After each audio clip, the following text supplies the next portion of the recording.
Okay, let's take it across then to policy editor Supriya Shruniya, who joins us live from New Delhi, right outside where that address was made by Rahul Gandhi. Supriya, you've been speaking to a lot of industry leaders after that. What's the sense that you're getting? Was India Inc. disappointed by the fact that there wasn't really a clear economic agenda laid out by Rahul Gandhi, a man that many perceive could be a potential prime minister, or were they satisfied with the broad tone and tenor of his speech?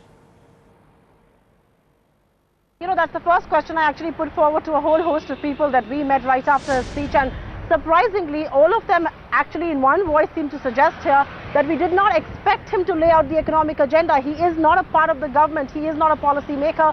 Why should he do that? And that's the job the Prime Minister did yesterday. The economic agenda has to be laid out by somebody who was in the government. So that's the one thing that India Inc. seems to be echoing. But the other big thing, and that's perhaps the other part of his speech that people are referring to, that it was a very frank, it was a speech by the heart. It was not a hard-nosed politician that he doesn't want to be in his own candidate admission really talking to. And India Inc. actually at one level is very relieved that finally they heard the man that they've only heard about through news channels and through newspapers. Rahul Gandhi has never really interacted with India Inc., a very important constituent of the India story, and they were rather, they were rather relieved and happy that they finally heard the man they had only been hearing about. So at that level, yes, but most people in India Inc. seem to suggest that they're not disappointed as far as the economic agenda is concerned. It is not really his job. They were rather surprised and happy with the candor and the frank speech that he made. However, the one question that we put forward to India Inc., and that's really drawing inference from what he said, but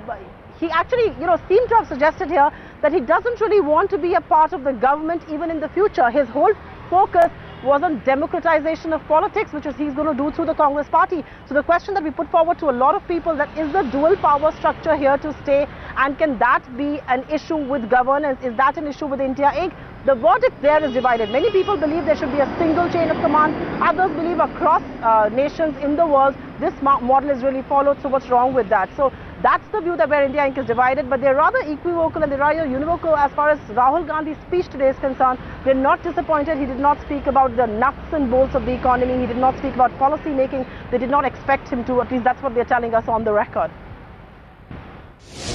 I think Mr. Gandhi acknowledged the power of technology, what projects like telecommunications have done.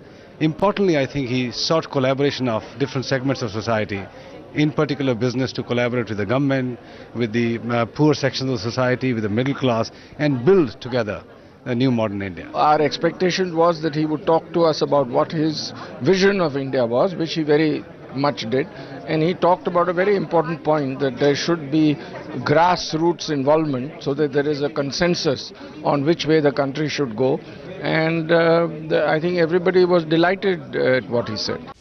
Supriya, thanks as always for that perspective. But shift focus, we also chatted with Adani Power's ED Amit Desai today, who welcomed the CERC order and said